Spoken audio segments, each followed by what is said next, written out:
Mercredi le 20 septembre. Ça arrive demain l'automne. Êtes-vous prêts? Hein? Êtes-vous prêts? On n'est jamais prêt. On va parler de l'Inde et du Canada. Je vais parler beaucoup d'inflation alimentaire parce que j'ai fouillé tous les journaux et c'est un grand dossier qui préoccupe tout le monde, bien entendu, mais pas facile. Ça sera pas facile. La solution facile, on la connaît. La vraie solution, elle sera pas facile. Le bordel à l'aéroport de Montréal. La ville de Montréal va s'en mêler. La Pinède qui a fait faillite, c'est dans les journaux aussi et à la télévision de nouveau. Je vais vous en parler. C'est assez pathétique. C'est pathétique.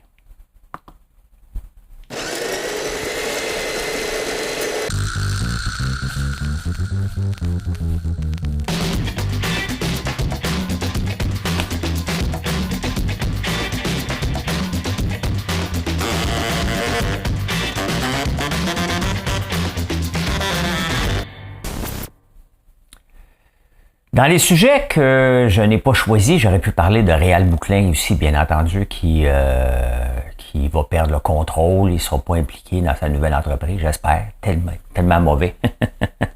C'est sûr, qui reprend l'entreprise pour garder un aussi mauvais gestionnaire que lui? Ben, personne. Personne! Je sais pas je chante. Oh my God, tu veux-tu savoir comment avoir un enfant plus grand? Je vais te le dire, il y a une recette, hein? C'est pas juste les gènes. Je vais te dire ça, Eh bien, écoutez, l'Inde et le Canada, le Canada, ça va pas bien. L'Inde et le Canada, Justin qui s'était déguisé à un moment donné, là, il est arrivé là-bas, il a essayé de parler un petit peu là-bas, la chicane a pogné. Il y avait une chicane. On vient d'apprendre malheureusement, pourquoi il y avait une chicane. Et le Canada se chicane déjà avec la Chine. Le Canada n'est pas les États-Unis. Hein? On va se dire ça, le Canada n'est pas les États-Unis. Fait que la Chine, elle peut... les États-Unis peuvent chicaner la Chine. La Chine, elle va continuer à vendre, puis elle va peut-être plier un petit peu. Nous, on ne fait pas plier personne. Mais quand même, il s'est passé quelque chose de grave, là. Le Canada accuse l'Inde d'être derrière un attentat. Donc, terroriste. Un peu comme les plus jeunes, les plus vieux vont s'en souvenir, là. Hein? Ou sinon les autres, googler ou ChatGPT. Hein? Le vol d'Air India, qui s'était écrasé en Irlande, je pense, en 1985. C'est pas la première fois que l'Inde se chicane avec que le Canada accuse l'Inde de différents complots terroristes. Donc, en fait un autre, sauf que là, à un moment donné, c'est qu'on se peinture dans le coin. Mais il y a le droit, puis il a raison. Hein? Il a raison, mais il y a des moyens de le faire que accuser tout le pays au complet, tout simplement. Donc, voilà. Hein? Le grand sujet aujourd'hui, on ne peut pas passer à côté, c'est dans tous les journaux. La semaine passée, Justin Trudeau a dit qu'il était pour contrôler l'inflation alimentaire en tapant sa tête des grands. Le problème, c'est qu'Ottawa fait exactement ce que l'alimentation fait. Je vais vous expliquer. Ça ressemblait à de l'improvisation. Merci au journal La Presse, je ne me souviens pas quel journaliste, mais ça vient de la presse. Improvisation mix, incluant 5 acteurs qui ne savent pas quoi faire, qu'est-ce qu'ils font là. On leur demande de trouver des solutions individuellement.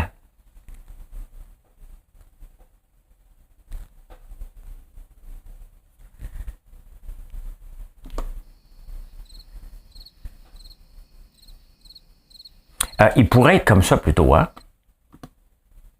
près des moutons. Les solutions individuelles sont 5. Mettons, après les auditions, là, avec Trudeau. Hey les boys, on va-tu manger chez Paris? Non, ils sont à Ottawa. On va aller trouver, venez, on va aller manger ensemble, on va trouver des solutions individuelles. S'il te plaît. S'il te plaît. On achète moins de bouffe, cependant. On achète, c'est spécial, ben je le vois, là. Et ça, c'est des temps un petit peu plus durs. Les gens vont continuer à se gâter en achetant du chocolat, en achetant du popcorn, en achetant des friandises. Mais il reste que la crise de l'alimentation ici, qui est, selon la perception des gens ici, par rapport aux autres, dans tous les autres pays, on est les gens qui sont le plus préoccupés par l'inflation alimentaire. Et vous savez qu'on est un des seuls pays à avoir de la gestion de l'offre sur le lait, le beurre, la volaille, pour ne nommer que ceux-là. sirop d'érable, bien entendu.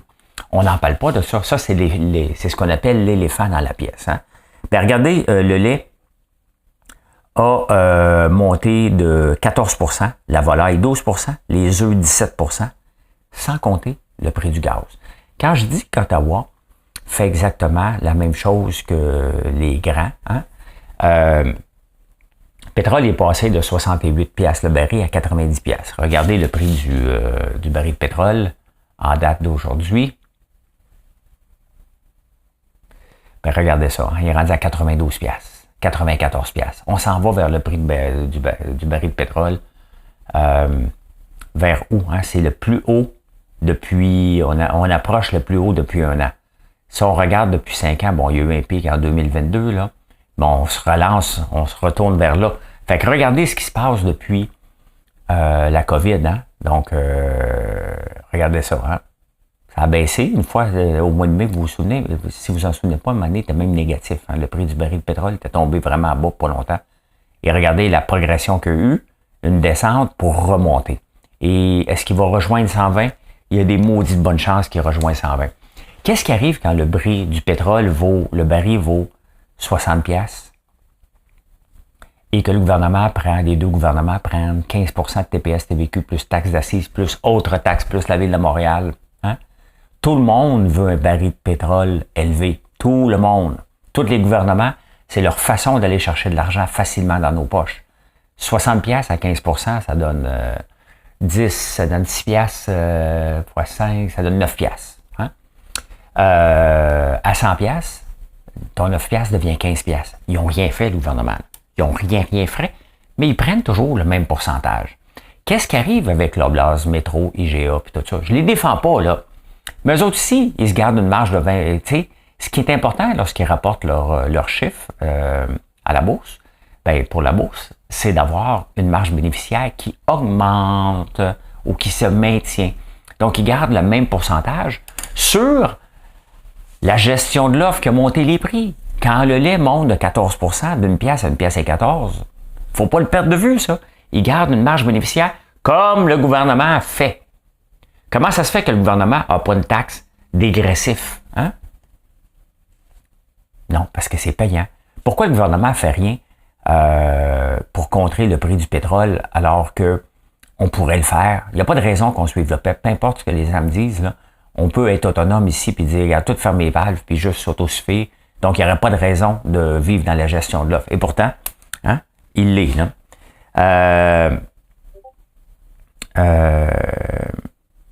Qu'est-ce qui arrive si un gel est imposé? Hein? Donc, le gouvernement va venir se mêler de la gestion de l'offre. Comme dans le pétrole, ici, on a un prix plancher. Là, hein? Ils ne peuvent pas vendre en bas d'un prix plancher. Ils sont-ils morts de rire? Hein? On avait mis un prix plancher pour protéger les petites pétrolières et ça n'a jamais été enlevé. Donc, ça ne descend jamais. Ils ne sont pas beaucoup de toute façon. Pourquoi qu'ils se tiraient dans le pied? Donc, c'est pas facile à régler.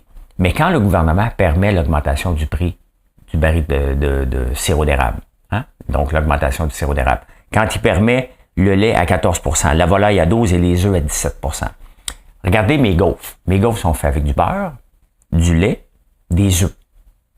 J'ai pas monté le prix de mes gaufres. Est-ce que j'aurais dû? Ben oui, j'aurais dû. Hein? Mais qu'est-ce que vous voulez que je vous dise? J'aime mieux faire moins d'argent. Je suis peut-être imbécile. J'aime mieux faire moins de marge, mais garder le même volume le temps que tout se stabilise. Si je monte mes prix, dans l'optique des gens, vous allez dire, ah, c'est bien trop cher, on n'achète plus rien de ces produits. C'est le contraire qui se produit dans mon cas. Donc, j'ai fait exactement ce qu'on doit faire dans une situation comme ça, couper le pourcentage de marge. Le but n'est pas de garder la même marge, les gens ont une capacité. Et c'est là qu'on voit en ce moment, c'est que les gens changent leur habitude. Hein? Moi-même, j'ai changé mes habitudes, je mange beaucoup plus de légumineuses et c'est bon, en passant, c'est bon pour notre système interne. On s'en sortira pas beaucoup. Hein?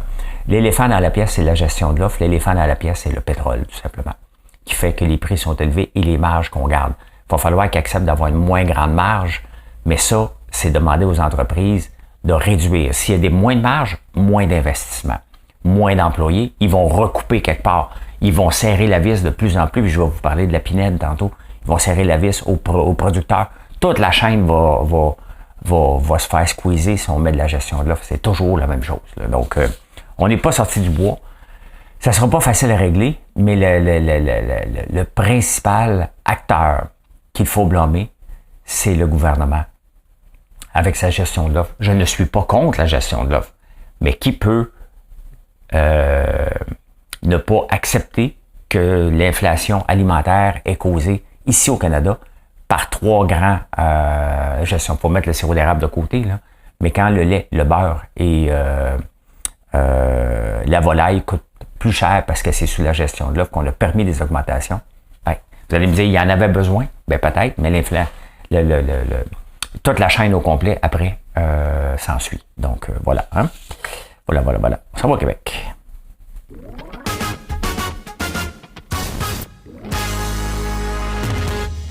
Ben, quand je suis revenu d'Italie, quand j'ai été en Italie cet été, pour aller à l'aéroport Trudeau, c'était pas pire. Hein? À peu près 10 minutes d'attente, 15 minutes. Quand je suis revenu, le chauffeur de taxi m'a dit qu'il y avait 1h30 d'attente pour rentrer à l'aéroport. Je suis un pilote sur X et il parlait que ça lui a pris 90 minutes entre le stationnement P11 et rentrer au terminal. Il y a eu le 747, l'autobus qui ne fournit pas. C'est compliqué. Les taxis, c'est un line-up impossible. Les bagages, cette semaine, ça tombe en panne. Et là, la Ville de Montréal a dit, le journal l'a contacté, puis qu'est-ce qu'il allait faire? On va s'en occuper. Hein? Puis là, qu'est-ce qu'elle dit tout de suite, la représentante de la Ville, donc qui travaille pour Valérie Plante, donc elle dit les messages de Valérie. C'est honteux, on va trouver une solution. Mais il ne faut pas oublier que l'aéroport, c'est fédéral et les routes, c'est provincial, donc c'est pas notre... Mais on va trouver une solution. Mais, n'oubliez pas jamais, hein, que le mais efface tout ce qu'on a dit au début.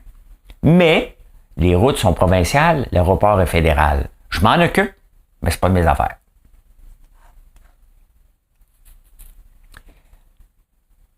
Ben, pourquoi tu t'en occupes? Hein? Mets un comité sur place. Écoute, c'est le bordel, là.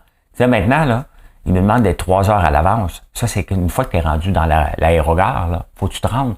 Donc, aller à l'aéroport en ce moment, faut que tu comptes un 4 heures, là. Tu sais pas quand est-ce que tu vas arriver. Prenons ça pour acquis, là. C'est pas de te rendre, après ça, passer toute la patente. Faut que tu te rendes, débarquer. T'as presque le goût de dire au taxi, ben toi, reste pogné dans le taxi. Moi, je vais rentrer tout seul. Tu sais. Dernière heure. Québec solidaire et Bolduc. Bolduc, hein, pas le pogo le plus dégelé de la boîte. Hein. Sans blague, c'est pas... hein? Il avait fait une tasse à mon effigie dans sa dernière campagne.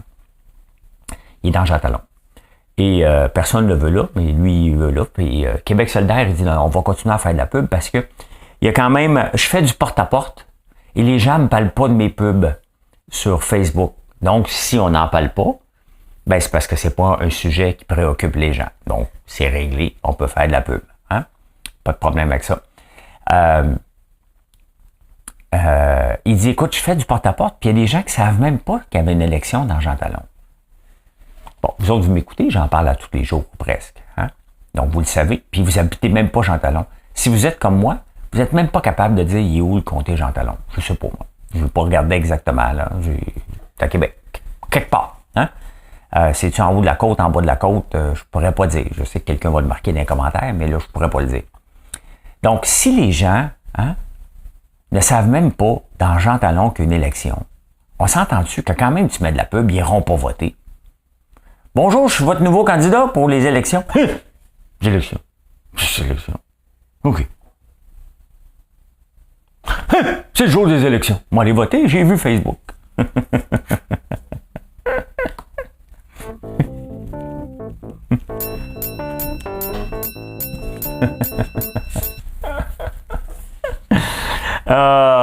J'ai vu un reportage sur la ferme La Pinette. J'en ai parlé plusieurs fois. Et je suis pas un méchant qui plante les gens lorsqu'ils font faillite. J'ai autre chose à faire qu'être méchant. Je rapporte des faits. OK? J'ai vu le reportage à nouveau. Hein? Il tombe bien de travail là. Elle a dit, ben écoute, il y a 18 mois, elle est allée chercher un prêt de 4 millions pour faire des serres parce qu'elle fait des des légumes. Elle est la première et la seule au Québec à offrir des légumes. Première et seule en partant, problématique. Tu ne vas pas être la première, tu ne vas pas être les seuls. Hein? Deuxièmement, elle a dit, moi, là, elle était chercher un prêt de 4 millions. C'était à elle, là. C'était à elle, la ferme. Puis s'il y a des profits, c'était à elle. Qu'est-ce qu'elle dit, la dame? On n'a pas reçu l'accompagnement nécessaire. Elle dit, moi, je suis une productrice. Hein? Je ne suis pas une financière. Puis après ça, ça broye que les banques veulent reprendre contrôle, puis vont reprendre contrôle de la ferme. Ben, c'est bien évident. Les banques ont fait une erreur en lui prêtant de l'argent. Les banques ont donné de l'argent à quelqu'un qui ne sait pas gérer. Je ne connais pas, la madame, là. OK? Elle le dit, je suis une productrice. Elle fait des maudits beaux légumes qui doivent être très, très bons, juteux et goûteux. Tiens. Mais là, on parle d'argent. Hein? Elle a eu un prêt. Il y a 18 mois. Elle est partie en folle. Elle n'est pas, elle le dit elle-même, je ne suis pas une femme d'affaires, je suis une productrice. On me demande maintenant de gérer, je n'ai pas eu l'accompagnement, donc c'est pas de ma faute. Un prêt de 4 millions, c'est à peu près 22 à 25 000 par mois. T'en vends des petits légumes avant de rentabiliser ça. Tu as l'électricité à payer. De l'électricité, comment tu penses que ça coûte une serre de cette grandeur-là? C'est énorme. Donc, qui est à blâmer? Le gouvernement? Non. Les banques? Non. Celle qui a décidé de partir en grande? Oui. Oui. Elle n'a pas eu l'encadrement? Est-ce qu'on doit donner de l'encadrement à tout le monde quand tu décides d'aller chercher un prêt? Il y avait la folie. Il ne faut pas oublier que les banques, hein, nourrir les gens. Hein? Il y a quelqu'un qui arrive avec un prêt, puis probablement quelques subventions là-dedans, je ne sais pas trop. Hey, on va nourrir le monde, on est en pleine pandémie. Les banques, on va nourrir, ça va être bon pour nous autres, ça. Hein? Puis ils se rendent compte, au palais, on a donné de l'argent à quelqu'un qui ne sait pas gérer. Là. Le gouvernement, quand même, il est en train d'apprendre. Là. Il avait donné quand même 100 millions à Réal Bouclin, là, de groupe sélection. Donc, c'est triste. C'est triste. Mais c'est pour ça que les banques le reprennent. Elle dit elle-même, je ne suis pas une administratrice. Donc, pourquoi continuer à donner de l'argent alors que quelqu'un n'est pas capable de payer puis en veut encore plus? Hein? C'est noble, sa cause. Elle est juste partie trop vite. Elle aurait peut-être dû rester un petit peu plus petite, tout simplement. Mais ça, on en voit un paquet. Regardez toutes les entreprises qui ont pris de la croissance, dont moi, j'en fais partie de ça. J'étais déjà en affaires avant la COVID. J'ai eu une croissance phénoménale. Puis avant que la fin de la croissance se termine, j'ai fait comme, OK, calme tes nerfs, François. Si ça pète, tu vas devenir ben trop gros, puis tu vas avoir un fardeau ben trop lourd à supporter. Donc, j'ai calmé, j'ai pas fini ma rénovation, ma construction d'un bureau. Je n'ai pas besoin pour tout de suite. Juste l'escalier me coûtait 30 000 un escalier, parce que faut que j'aille un escalier, puis pour monter au deuxième étage, puis c'est plus problématique dans mon usine. Donc, je l'ai pas fait. Presse pas. Ça presse pas. La cafétéria, ben, pas tout à fait fini. Ça presse pas. Hein? La troisième toilette des employés n'est pas faite encore. Ben, c'est pas grave. Hein? Donc, j'ai mis l'argent vers le développement de nouveaux produits au lieu de dans le paraître et dans la finition. J'avance avec mon cash flow tout en le gérant le plus serré possible. Donc, il faut être prudent constamment. Hein? Et ça ne donne rien de blâmer les gens. C'est toi qui mets la signature. À la fin, tu dis, moi, merci, faisons de l'argent! Hein? C'est ça, hein? Donc, ben voilà. C'est triste, mais c'est comme ça. Il faut apprendre. Apprenez de ça. Hein? Vous êtes responsable de vos prêts et de vos demandes de prêts et de la croissance que vous voulez avoir pour votre entreprise. Partez jamais en fou. Regardez toujours un petit peu. Qu'est-ce qui se passe à la fin d'une bulle? Qu'est-ce qui se passe à la fin d'une croissance effrénée? Ben, il y a souvent une descente effrénée aussi qu'il faut être capable de contrôler. Il faut être capable de contrôler la croissance. Il faut être capable d'être là lorsque la décroissance arrive aussi. Hein? Le Russell 2000, hier, je vous ai montré le S&P 500. Regardez maintenant le Russell 2000 qui regroupe 2000 entreprises de petite capitalisation. Regardez encore la même date. Hein? On regarde, en ce moment, c'est 1834, le symbole. Donc, si on regarde, il était 1800 en novembre 2020. Donc, il y a 3 ans, les petites capitalisations de la bourse n'ont rien fait. Donc, si votre portefeuille, vous regardez votre portefeuille à la bourse, puis vous voyez qu'il ne s'est rien passé depuis 2-3 ans, c'est normal. On a eu une croissance après une descente, on a eu un down en 2020, puis une croissance effrénée pour revenir à la vraie vie. Donc, regardez juste, ça c'est les petites capitalisations, bien, ça représente exactement la courbe de la COVID. Là, on pourrait même aller voir un autre Shopify stock. Bien, vous allez voir, il représente exactement sur 5 ans. Bien, regardez, la même courbe, c'est encore pire. Parce qu'il y a un paquet de gens qui se sont lancés dans le commerce électronique. Ça a tombé parce qu'ils ont dit « Oh my God, il faut que je travaille, les ventes n'arrivent pas tout seul. » Donc, ça a tombé et ça remonte tranquillement. C'est probablement le nouveau prix. Ça n'avait pas de sens là. Donc, c'est exactement ce qui se passe. Dans l'S&P 500, aucune progression depuis 2 ans. Dans les petites capitalisations, aucune augmentation depuis exactement 3 ans. Donc, quand je vous dis d'investir des petits montants à chaque mois, au lieu de se baser sur « je vais acheter puis ça va monter », bien c'est ça le secret d'un investissement qui va croître avec le temps. C'est que quand ça descend, tu en achètes plus, quand c'est haut, tu en achètes moins, puis à la fin, c'est pas mal plus rentable. Mais il se passe de quoi? Bien entendu, on fait du surplace. L'économie fait du surplace parce qu'on a une inflation, les taux d'intérêt, le prix des maisons. Donc, tout ça est relié. Hein? Comme diraient les autres, tout est dans tout. Tout est dans tout. Hein? Il y a Nvidia puis Tesla qui ont, tu sais, il y a l'intelligence artificielle plus Tesla, parce que les autres véhicules électriques en arrachent, mais qui ont tiré la bourse, qui nous ont fait voir. Le S&P 500, il y a à peu près juste 15 titres en ce moment qui tirent le titre un peu plus. Et je le vois aussi dans, ça c'est ARM, qui n'a pas monté après la folie. Donc, je le vois avec Coca-Cola. Ça, je l'ai, le stock. C'est la même chose, hein?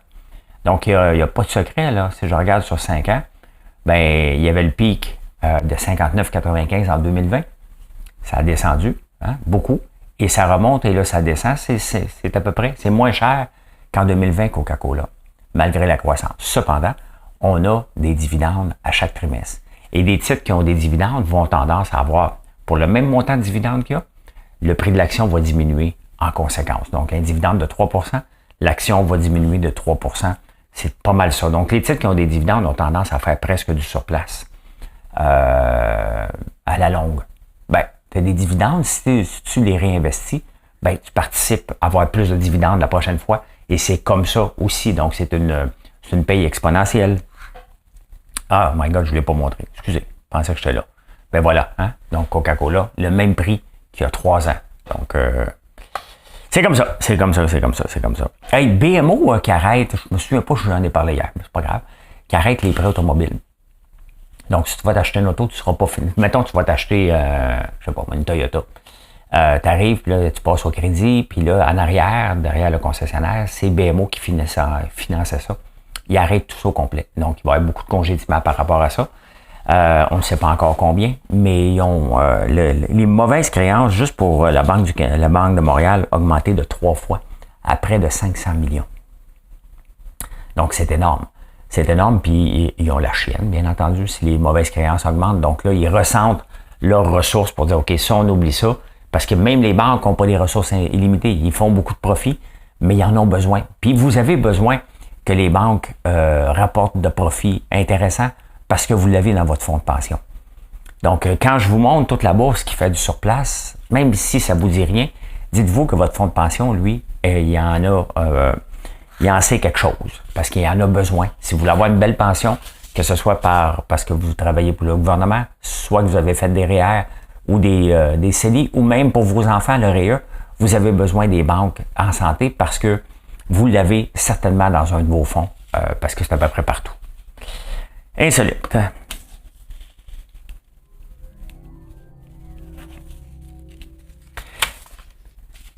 Vous savez, puis c'est pas des blagues, que Google veut travailler des coachs de vie avec son engin d'intelligence artificielle. Mais là, le magazine Forbes, quand même, c'est pas rien. Là, une poussière qui descend du ciel. A dit, regardez, arrêtez de payer pour des coachs de vie. Hein? Arrêtez ça. Bâtissez-vous une discussion avec ChatGPT. Aujourd'hui, je me sens bien. Aujourd'hui, je me sens 8 sur 10. Aujourd'hui, j'ai accompli ça. Hein, tu lui donnes, comme tu parlerais à un coach de vie, puis le coach de vie va te répondre, mais toi, en dedans, comment tu vas? Hein? Fait que ChatGPT peut te dire exactement la même chose. Il va te donner des hints comment passer au travers de ta journée. Tu peux lui demander, mais comment je devrais passer à travers ma journée pour être heureux? Donc, tu notes tes sentiments. Hein? Tu notes tes sentiments, puis il va t'aider. Hein? Hey, des chevaux et des moutons pour contrer les incendies. Vous savez que dans l'ancien temps, là, puis dans certaines places, on allume des feux de broussailles pour contrer les incendies. Hein? Donc, on le fait de façon contrôlée ou incontrôlée. Quand on était jeune, on allumait des feux partout. C'était normal. Des fois, ça prenait le bord du bois. Là. On était chanceux pas mal. Mais c'était comme ça qu'on contrait les incendies en allumant. Hein? Contrer le feu par le feu. Au Portugal, on utilise des chevaux et des moutons pour brouter tout simplement les pâturages en jachère pour éviter les feux.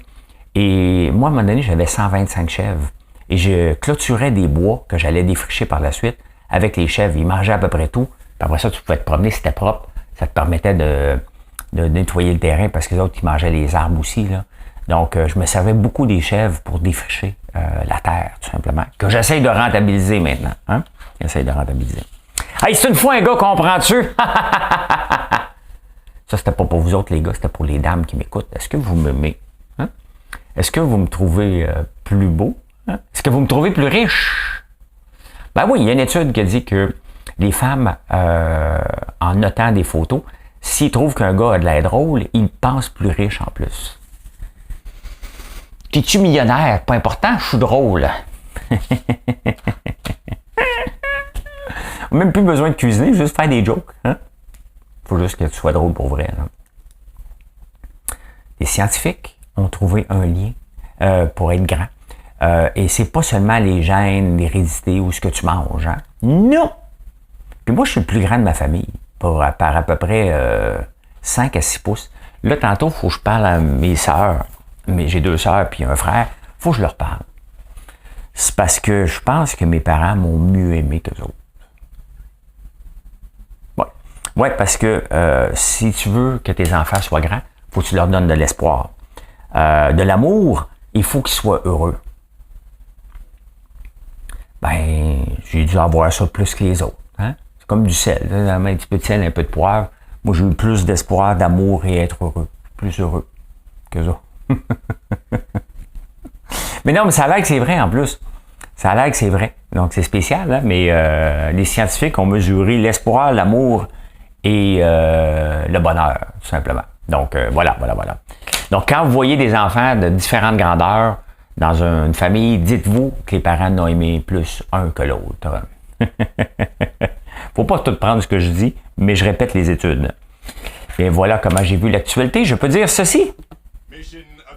Oh ouais. Merci beaucoup d'être là. Bonne journée et venez nous voir sur françoislambert.one. Si vous n'êtes pas abonné déjà, peut-être le temps de le faire. Si vous avez toffé 28 minutes 3 secondes, allez, bye, bonne journée.